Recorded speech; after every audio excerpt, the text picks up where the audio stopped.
Bonjour à toutes et à tous, il est 17h, nous sommes le mercredi 23 avril 2025. Oui, nous vous proposons un nouveau générique pour annoncer notre émission. Oh, vous l'avez reconnu, c'est la suite en sol de Jean-Philippe Rameau, extraite des Sauvages, une interprétation du très grand pianiste Alexandre Tarot. Mais c'est en direct que nous partons toujours pour 1h30 de partage de livres. 1h30 jusqu'à 18h30 à écouter au fil des pages sur Radio Libertaire. Ce soir, Frédéric, Agnès, Francis et notre invité Boris Adjemian pour son livre « La bibliothèque et le survivant, un intellectuel arménien au siècle des génocides », publié aux éditions Anamosa en 2025. Il n'y a pas d'annonce particulière, donc venons-en au programme de notre émission, sans oublier tout de même de vous préciser que vous, comme d'habitude, vous pouvez nous écrire à la librairie Publico, 145 rue Amelot, ou nous laisser un petit message sur le blog du groupe Commune de Paris. Au programme de cette émission, donc, nous allons mettre en exergue des souffrances, souvent liées à l'exil.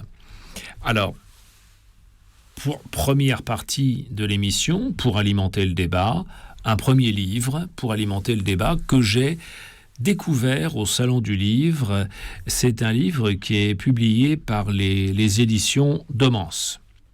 Une maison d'édition que nous aimons bien, basée dans le sud de la France. Nous avions eu l'occasion de présenter un livre qui m'avait beaucoup plu.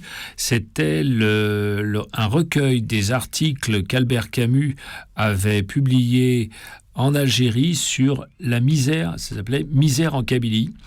Et bien avec des illustrations et puis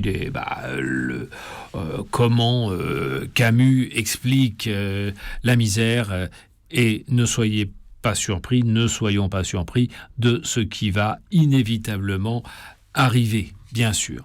Aujourd'hui, le livre, c'est un petit livre.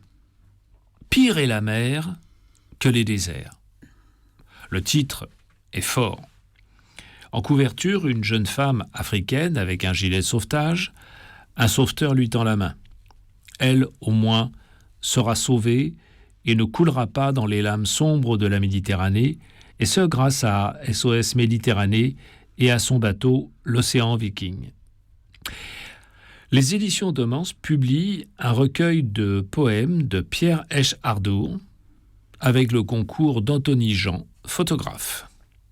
Je cite: « Les poèmes de Pire est la mer que les déserts sont dédiés aux êtres disparus, au mépris du monde, à ceux parvenus en Europe où d'autres fielleux déserts humains les guettent. » On voit tout à fait. Chaque page est complétée par un bulletin météorologique. Et pour qui a déjà navigué sur cette mer d'un bleu intense, presque noir, les mots traduisent les peurs de ces pauvres gens entassés sur une barque prête à être submergée. Chacun peut se rappeler que la solidarité est un principe du droit de mer. Il n'est pas acceptable de laisser mourir des naufragés. Et pourtant, sur une carte de cette mer qui est en annexe du livre, nous voyons qu'une part importante de celle-ci est sous le contrôle des autorités libyennes qui s'en désintéressent totalement. On y meurt dans l'indifférence la plus totale. Et, souligne Pierre Esch-Hardour, l'indifférence s'ajoute au crime. Ils ont fui leur pays, traversé les déserts, subi des sévices insoutenables, et ils se noient, abandonnés. Pourquoi ce livre ?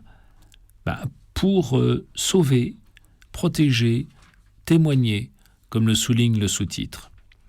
Admirez ces regards d'humanité comme ceux de ces trois jeunes femmes sauvées du désastre.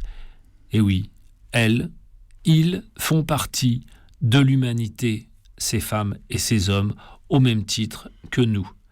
Et soulignons que les éditions Domance versent le bénéfice des ventes à SOS Méditerranée. Alors si vous voulez acheter ce livre eh bien, vous pouvez contacter par Internet édition au pluriel .domens@domens.fr, ou vous pouvez aussi aller sur leur site www.domens.fr. Je rappelle l'auteur et le titre, Pierre Echardour, Pire est la mer que les déserts, aux éditions Domens en 2025. Je ne lirai pas de poèmes, les textes se suivent avec une très grande intensité. Allez, à vous de les découvrir.